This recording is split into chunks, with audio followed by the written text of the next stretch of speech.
What do the Boy Scouts, the ASPCA, and Batman all have in common? The answer? Shockingly dark origin stories. It turns out that it's not just violent vigilantes who have to deal with a tortured past. Some of our most beloved organisations are burdened with a history more befitting the Joker than a respected charity. From American Kids and Swastikas to animal slaughter, here are the 10 worst. Number 10. Planned Parenthood. Planned Parenthood is a charity dedicated to women's reproductive rights. Without getting into the politics of it, most of us can at least agree that their work with cervical screening has a positive impact, despite the fact that their organisation was founded by a genocidal monster who hated black people. The Negro problem is one of the most complicated and important confronting America. Whatever the ultimate answer may be, such an attitude brings to light the function of birth control as a necessary agency in its solution. Margaret Sanger was as crazy as they come. Her 1932 paper, entitled My Way to Peace, cheerfully categorises the world into countries whose people have desirable national characteristics and those who don't. She was also a rampant eugenicist with an abhorrence of physical, moral and mental defectives, who she campaigned to have segregated, sterilised and sent to work on farms. Her list of defectives, by the way, included paupers, epileptics, the unemployed, and people who couldn't read.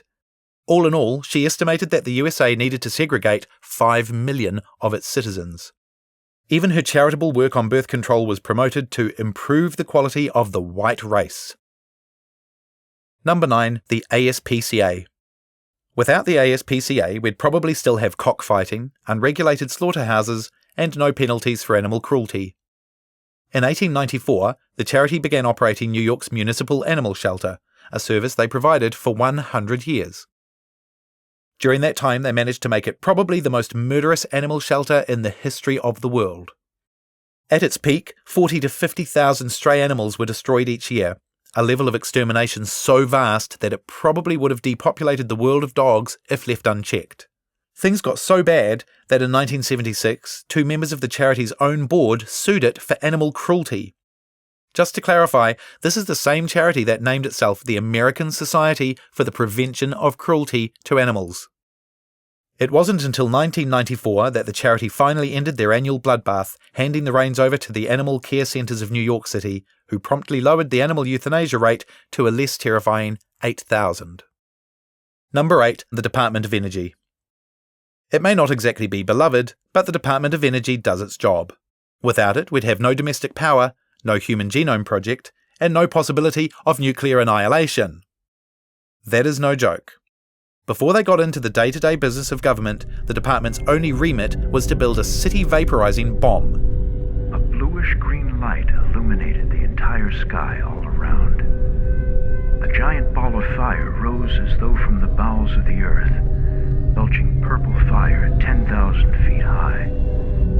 It shot skyward, becoming alive as it climbed. It was no longer smoke or dust or even a cloud of fire. It was a living thing. See, before the Cold War even got started, the race was on to perfect a nuclear weapon.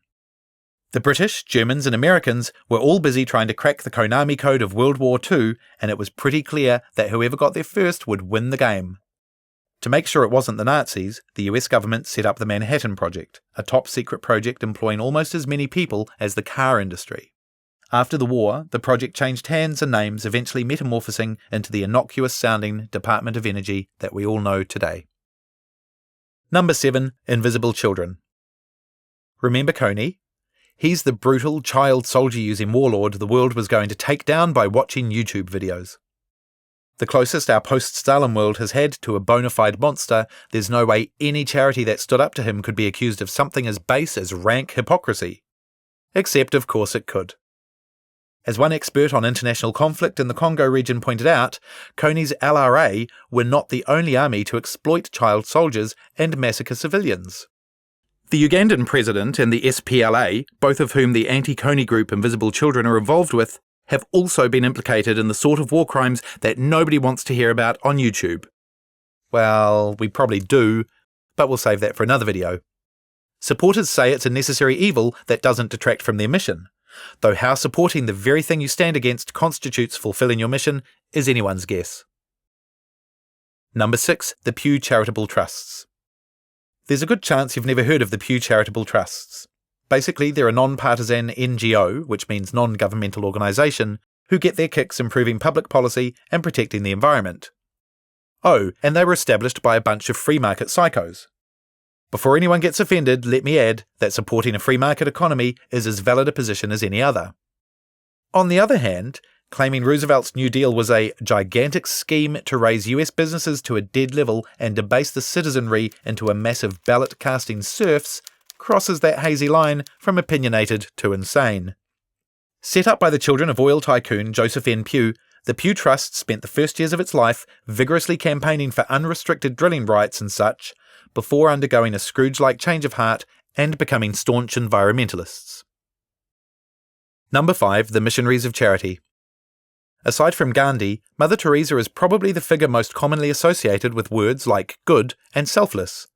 She reached out to the homeless, took tea with lepers, raised astronomical amounts of money for her Missionaries of Charity, and generally lived her life as a perfect Christian. What's not to like? Nakedness is not only for a piece of cloth. Nakedness is that loss of human dignity, the respect that you and I long to have. They also long to. That man lying in the street, eaten up by worms, it is the child of God. Unfortunately, she also palled around with some of the nastiest figures of her day. Just as Gandhi once obsequiously referred to Hitler as his friend, Mother Teresa had no qualms about accepting money from Papa Doc, the murderous Haitian leader, or Charles Keating, the American fraudster who gifted her charity more than $1 million of other people's savings the missionaries never returned. But hey, that money was probably going to people who deserved it, right? Nope. A 1991 report alleged that the missionaries gave only 7% of donations to those whom they supported, while the rest went to building new missions. All this might even be forgivable were it not for the horrific accounts of negligence in the Calcutta mission. According to this report, volunteers often lacked any medical training, resulting in deaths that could easily have been avoided. Depressing proof, if needed, that nobody's perfect. Number 4. Mensa.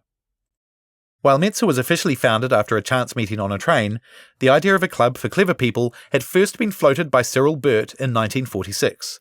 Earlier in life, Burt was a member of the British Eugenics Society, a group of doctors, scientists and teachers concerned with preserving the virility of the Anglo-Saxon race.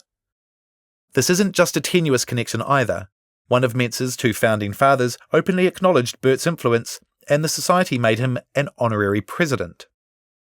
Of course, this was all years ago, and Mensa has no truck with eugenics now, apart from that brief period in 1995 when the newsletter suggested that the homeless be humanely done away with like abandoned kittens. Number 3. The Nobel Prize. For most people, receiving a Nobel Prize is probably the highest accolade they can imagine. Forget the Oscars and the Pulitzers. A Nobel Prize tells the world that you're not only fantastic, but that you're fantastic for the common good. What sort of living saint would set up such a philanthropic award? How about one nicknamed the Merchant of Death? Before dedicating his fortune to encouraging awesomeness, Alfred Nobel was foremost an inventor, and foremost among his inventions was dynamite. When it came time to print his obituary in 1888, a French newspaper recognised his contribution to suffering by running the headline, "The Merchant of Death is dead." Except here's the kicker. He wasn't. The paper had jumped the gun, and Alfred was alive and well enough to read his premature obituary and become obsessed by it. So obsessed, in fact, that he decided to set up the Nobel Prize specifically to protect his future reputation from sneering French obituary writers. Nevertheless, that hasn't stopped the Nobel Prize Committee creating a few bombs of their own in recent times. Number 2. Bernardos. Being a homeless child in Victorian London wasn't all jolly songs and artful dodges. For every wise-cracking scamp, there were roughly a gazillion scared and hungry kids at perpetual risk of exploitation. In 1867, philanthropist Dr. Thomas Bernardo decided enough was enough. He was going to help Britain's orphans, even if he had to kidnap healthy children from happy families to do it. It turns out Dr. Bernardo had a pretty broad definition of what constituted help. While sometimes this involved rehousing homeless kids, other times it involved abducting infants from their godless Catholic parents. You see, for Bernardo, abuse and Catholicism were the same thing. Over the course of his life, he snatched and sent thousands of otherwise happy kids to Canada or Australia, usually without even bothering to inform their parents. For those of us not familiar with the finer points of Victorian law, this was very much illegal. Bernardo was hauled into court 88 times on related charges, but each time the case was dropped. Oh yeah, that doctor at the front of his name? He totally made that up. Number 1, the Boy Scouts. Lord Baden-Powell was as old-time British as they come. Tough, adventurous, terrified of masturbation, and probably gay. Hello, you boy in the corner there. You ought to be a Boy Scout. You're a fine-looking fella, and I know you would make a jolly good backwoodsman by the look of you. In 1908, he published the aptly titled book, Scouting for Boys, and the rest is history. Except for the part where he supported Hitler. I kid you not. Baden-Powell's 1939 diary includes the immortal line, "Lay up all day, read Mein Kampf, a wonderful book." Throughout the 30s, he continued to hand out swastika badges, way beyond the time it was wise to be seen wearing one, and in 1937 he met the German ambassador in London to discuss forging closer ties between the Scouts and the Hitler Youth. If that wasn't enough, the British Secret Service even have him on record moaning about the difficulties he faced with the socialist press when his boys had appeared in uniform at a fascist demonstration. So, to surmise, the founder of the Scouts was a sexually repressed admirer of Hitler who gave swastikas to children and supported Nazi Germany. Thanks, history. Way to ruin our childhoods.